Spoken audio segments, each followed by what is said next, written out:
All right, thank you very much. Thanks very much for having me. I'm going to talk about financing durable assets. The basic question that the paper answers or tries to address is what is the effect of the durability of the asset that is being financed on financing? Okay? You might think that that's a question that we should already have a good answer to, but I'm going to argue maybe not so. So essentially, again, I think it's maybe a basic question, or maybe because because it's snowing outside and you're in a good mood, maybe a fundamental question. So here it goes. So durability is, of course, an essential feature of capital. So durable capital includes, of course, fixed tangible assets, so structures, equipment, consumer durables, but also infrastructure. But in fact, to fix ideas, I'm going to mainly talk about tangible assets, but everything I'm going to say is also going to equally apply to intangible assets. All right? There's huge variation in durability of capital. Computer equipment, for example, depreciates at more than 30% a year, whereas individual single-family homes depreciate at 1% a year. And I want to understand what is the effect of this on financing. Okay? One way to think is to argue, well, if a capital depreciates less, then next period it's going to have more residual value. If it has more residual value and you have to collateralize your promises, then it's going to have more collateral value. If it has more collateral value, a lender can lend you more against it. So then, ex ante, if the lender can lend you more against it, this should mean that the more durable the asset is, the easier it is to finance. Okay? Roughly, that's the intuition that Hart and Moore provide in their 1994 paper. They argue intuitively, as the asset becomes more durable, they provide the creditor with the security to wait longer for being repaid, leaving more to finance the initial investment. Again, very intuitive idea. It's more durable, more collateral value, and hence easier to finance. The point of my paper is going to be to argue that it's in fact the exact opposite. Okay? So I'm going to argue, actually, durable assets are harder to finance. It is certainly true that a durable asset that depreciates less has more collateral value and hence sustains more borrowing. But this basic idea essentially misses an important point, which is an asset that is more durable, provides the same service flow for longer, is also going to be more expensive. So essentially, a more durable asset also has a bigger financing need. And what I'm going to try to argue, hopefully convincingly, is that the financing need always goes up more than your ability to borrow against it. And so more durable assets are harder to finance. Okay? This is going to have important implications for essentially, for what type of capital, type of investment should we think is really affected by financial constraints. I'm going to argue it's the more durable type of capital. It's going to mean that if you get to choose between more durable types of capital and less durable types of capital, say you can either buy a Volvo truck or you can buy a Fiat truck. I don't know, Luigi, does Fiat still make trucks? Yes. Okay, very good. Okay, so one more durable than the other. How is that affected by financial constraints? By the aspect of financing. Also, if you get to choose between new and used assets, so assets have a vintage structure, who buys new capital, who buys used capital? It's going to have implications for how legal enforcement affects investment or the composition of investment, for trade in used capital, and so on. I probably will run out of time, so I probably won't talk about renting. It has some implications for renting as well. So essentially, what's the bottom line? The bottom line is going to be this critical distinction between durability and pledgeability. I'm going to argue durability impedes financing. Pledgeability facilitates financing. And then just to tie things back to Hart and Moore, I'm going to argue that actually you should read Hart and Moore as a paper about pledgeability, not durability. They don't treat the two as synonyms, and of course don't distinguish between the two. But I'm going to argue they are actually durability and pledgeability go in opposite directions. All right. Here's the model. The model is discrete time is an infinite horizon, deterministic production. There's entrepreneurs, at times I'm going to call them borrowers or firms. Okay? At each point in time, there's a measure 1 of entrepreneurs alive, measure rho of firms gets born every period, and they have a conditional survival probability of 1 minus rho. Preferences are very simple. It's simple risk-neutral preferences subject to non-negative dividends, and they discount the future at this rate beta, which includes both the rate of time preference and the conditional survival rate. The state variable I'll explain will be net worth. So they start out with some initial net worth. Think of it as some low number. All right? In equilibrium, the rich entrepreneurs will be the lenders. So they're going to be willing to lend at a rate, interest rate R, which is beta inverse, any amount that you want, subject to financial constraints. What are the financial constraints? The financial constraints are limited enforcement. Essentially, I'm going to posit that borrowers can default on their promises. They can, and if they default, they can abscond with all cash flows and fraction 1 minus theta of their assets. So essentially, and importantly then, if they default, they are not in the future excluded from any borrowing. They're actually not excluded from any markets. So essentially, all they lose when they default is fraction theta of assets. All right? This goes back to a sequence of papers that I've written with my colleague Vishit Duke, and where we've shown that the optimal long-term dynamic contract can actually be implemented in a very simple way, essentially with 1 period ahead collateralized loans. Okay? That turns out to be super useful because it's going to make the analysis very simple. All right, so I want to talk about durability. 2 ways to think about that. One way is to think about it is in terms of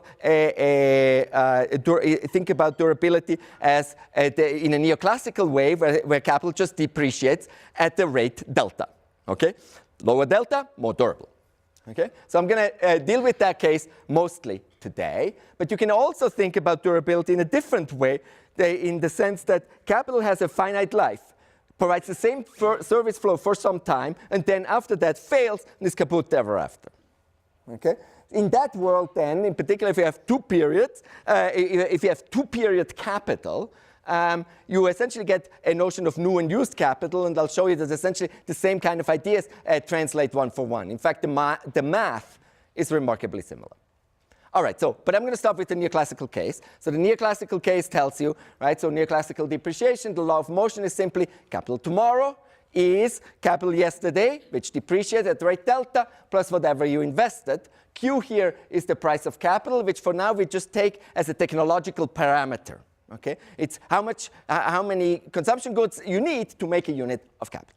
All right, so I'm going to have firms here are going to have access to a concave production function. It's going to be strictly concave. There's going to be any nada condition. So if you have very limited capital, it's very productive to have a little more capital.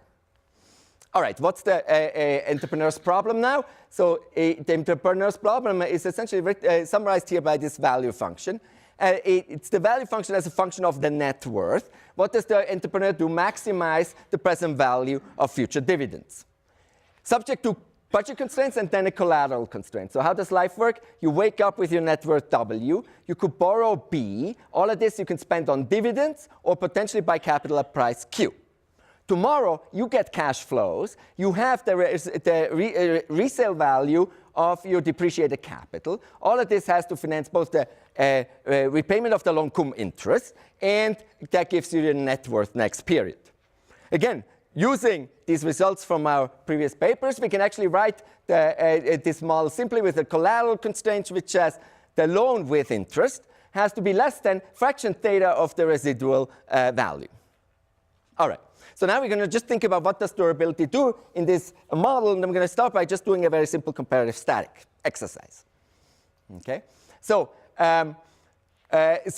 let's think about what if suppose I want to deploy 1 unit of capital. How many internal funds do I need at the minimum? I'm going to call this the minimum down payment script P. Well, if I buy a unit of capital, it costs me Q. But tomorrow it's going to be worth Q times 1 minus delta, right?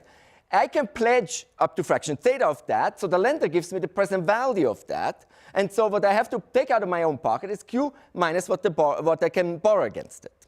Okay? That's the down payment. All right? So now let's think about how does this, if a capital is more durable, the delta is lower, what happens? Well, if you do it this way and just simply take this partial derivative, what you get is more durable capital actually has lower down payment, making it easier to finance. This is exactly the intuition that I was saying. This is essentially what Hart and Moore argued. It depreciates less, so more collateral value tomorrow, so I can borrow more against it. Terrific, easier to finance. This is what I argued is in fact also the wrong answer. So let's think about what do I think is wrong with this answer. Essentially, when you do this comparative static, what did you do? Essentially, effectively what you did is,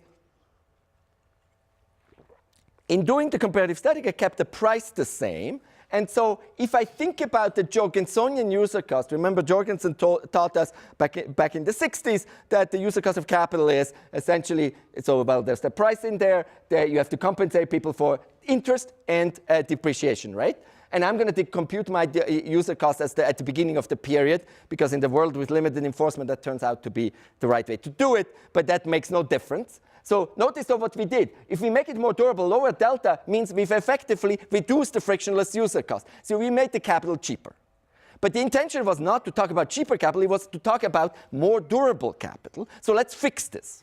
Okay? One way to fix it is to say, okay, don't keep the price the same. For now, let's keep the user cost the same. So I'm going to fix the user cost U at U star. And I'm going to say, okay, let me adjust the price. Let me actually use this Jorgensonian equation to say, how do I need to change the price when I change durability so the frictionless user cost stays exactly the same?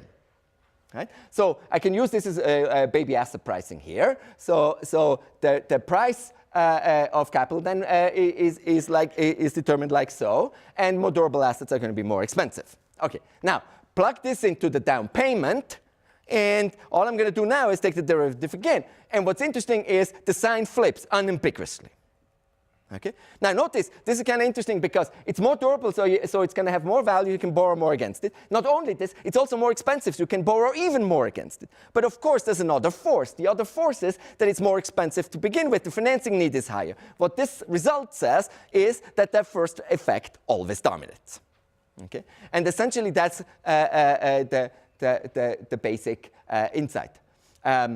You can, to get the intuition of what is going on, one way to do this is to say, you can actually take the down payment and decompose it.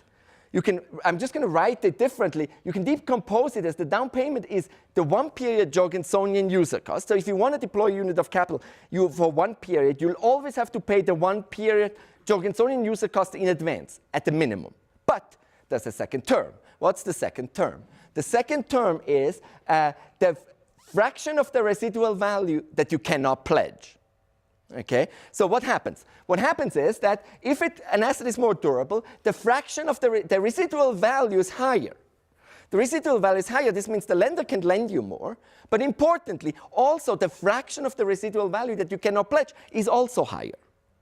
What does that mean? That means that when you want to deploy a unit of capital for one period, you don't just have to take out of your own internal funds the one period user cost. You also have to pay for the fraction of the residual value that you cannot pledge. And so the more durable that is, the higher that is. And so you want to deploy more durable assets, you need more internal funds. Okay? So that's the basic insight. But of course, at this point, you might say, OK, so this is kind of interesting, but you're telling me one comparative static goes this way, the other goes the other way. Why is the one that you like somehow the right one? All right, so I ask myself that too. And so then I eventually convince myself as follows. So suppose the life is like this. There's actually two types of capital, OK?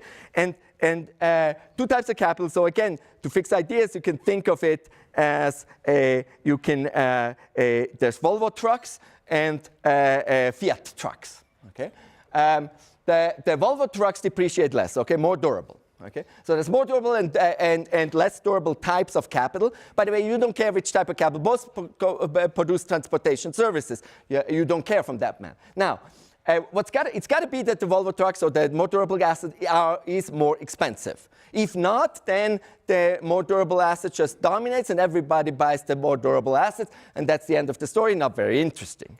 But in fact, it's got to be, for this to be interesting, things have to line up in a particular way. The way it has to line up is that the more durable asset has a lower frictionless user cost, but a higher down payment. All the other cases are either not interesting because one or the other type of asset dominates, or impossible. Okay? So the interesting case where some people buy Volvo trucks and some people buy Fiat trucks is the one where things line up like so. All right, so now let's see. I'm going to start with perfect substitutes in production, and later I'll show you that, in fact, you can do this with imperfect substitutes just the same. So let's think about the user cost. I already defined the frictionless user cost. In fact, I can now define a user cost also for a financially constrained agent, and essentially it's the frictionless user cost, plus then essentially a penalty for the fact that you need to use internal funds. What's the penalty? The penalty turns out to be lambda prime here is actually exactly the multiplier on the collateral constraint. So you can write the user cost now this way. If you write the user cost this way, you see that, so this way, remember this, so this is the fraction of the residual value that I'm not pledging. And so this is a penalty because that I have to finance out of internal funds, which is potentially more costly when I'm financially constrained.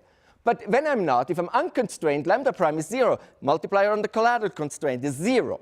So what is the user cost then? Well, it's just the frictionless user cost. What does that mean? It means that an unconstrained firm will make its investment decisions simply by comparing the frictionless user cost. So what will it do? Buy Volvo trucks. All right? Now, who's going to be interested potentially in Fiat trucks? Well, I'm going to argue severely constrained firms will buy Fiat trucks. Okay? What do I mean by severely constrained? I mean, take the net worth to 0. If the net worth goes to 0, then investment has to go to 0. If investment goes to 0, I'm writing here the investment Euler equation. Okay, so this is like production-based asset pricing meets corporate finance. So here's the investment Euler equation. If investment goes to 0, the marginal product of capital blows up. So what has to happen to the stochastic discount factor of the firm? By the way, here it's a deterministic discount factor, but indulge me. So the stochastic discount factor essentially has to go to 0. It means that if you are severely constrained, you become effectively infinitely, it's as if you become infinitely impatient. All right, so let's think about what this does. The user cost now, and now I'm going to write the user cost differently. Another way to write it is, the user cost is, if I wanted to deploy a unit of capital, today I have to give you the down payment, and tomorrow I get something back. So here I'm giving you the down payment. Tomorrow I'm getting this amount back. That's the amount that I wasn't able to pledge. How do I feel about it? Well, it depends on my stochastic discount factor. But if I'm severely constrained, the discount factor says I'm not valuing this at all. So essentially I'm saying I'm paying the down payment today. Tomorrow I get something back, but I'm so impatient I just ignore it completely. So you can actually show that the user cost of the financially constrained, of the severely constrained guy goes to the down payment. Okay? And which means what? Which means now severely constrained firms, the way they make investment decisions is they look at the down payments, simply compare down payments. Okay?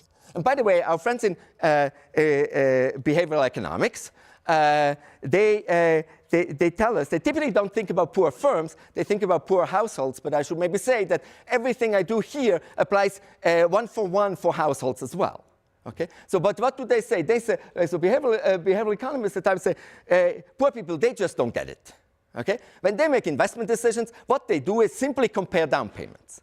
What does this say? This says, absolutely, that's exactly what they should do. Why? Because the user cost of capital to a severely constrained guy is the down payment. All right, so now if you look at the life of a firm here, if it starts out poor, it starts by investing in the less durable capital, accumulates net worth over time, doesn't pay any dividends. Once it's less constrained, it starts to buy more durable type of capital. Unconstrained firms buy durable assets. Okay? So now we can take this model for a spin. For example, suppose there's two types of economies, strong legal enforcement economies and weak legal enforcement economies.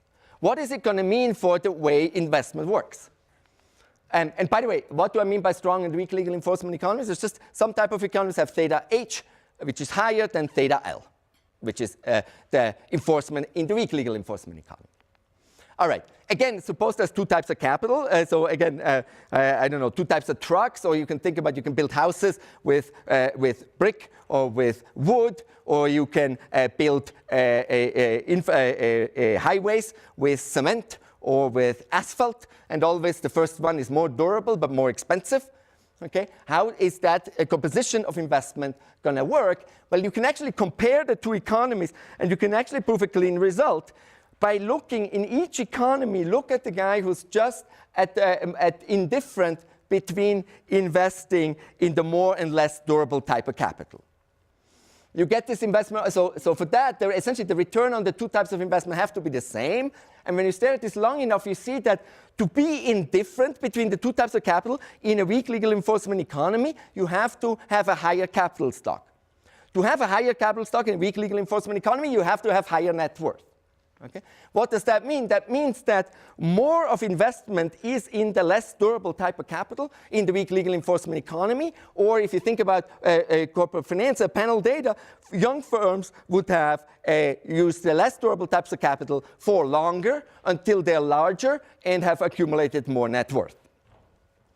All right.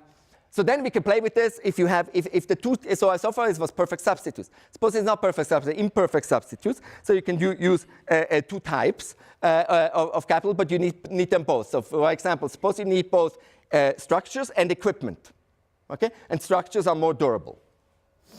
Well, now essentially what the result now is that now the composition of investment for unconstrained guys is just determined by the ratio of the frictionless user costs. What about for severely constrained guys? The composition of investments for severely constrained guys is determined by the ratio of down payments. Which means what? Which means that constrained firms substitute away for more durable types of capital and use relatively more less durable types of capital. Okay? And then you can play with this if you have, again, the legal enforcement thing. This is going to be more true in weak legal enforcement economies. So the investment for constrained firms will be distorted away more from more durable types of capital in the weak legal enforcement economy. All right, so that's essentially, so let's maybe connect this quickly back to what did Hart and Moore do. So what Hart and Moore did is they said, we say that the assets become longer lived or more durable if the liquidation value LT is higher for all T. Okay? So to them, essentially, durability is the liquidation value. They want them the same. And importantly, they keep both the price and the value in use exactly the same. Okay? If you want to think about this in my model, you could think of the liquidation value here for us really is theta q 1 minus delta. Okay? Now, the comparative static that they do is they just change liquidation value, not the price, not the value in use. The equivalent comparative static in my model is the comparative static with respect to theta. If instead, and you see how tempting it is that to conclude that theta and durability, they're one and the same. Right? Because they show up both exactly the same way. But of course, I've argued that if you just change durability and don't change the price of capital and don't think about, by the way, the value in use changing, then of course you're going to get misled. Okay? So essentially, my view here is Hart and Moore should be read as a paper about pledgeability, not durability. All right, so this is the neoclassical case. In the remaining time, I just want to show you how can you think about new versus used capital, so in a world with essentially two-period capital, so capital with finite life. So the economy is exactly the same, everything the same. The only thing I'm changing is how capital works. Capital now is two-period capital. It works for 2 periods, and then it breaks and is kaput.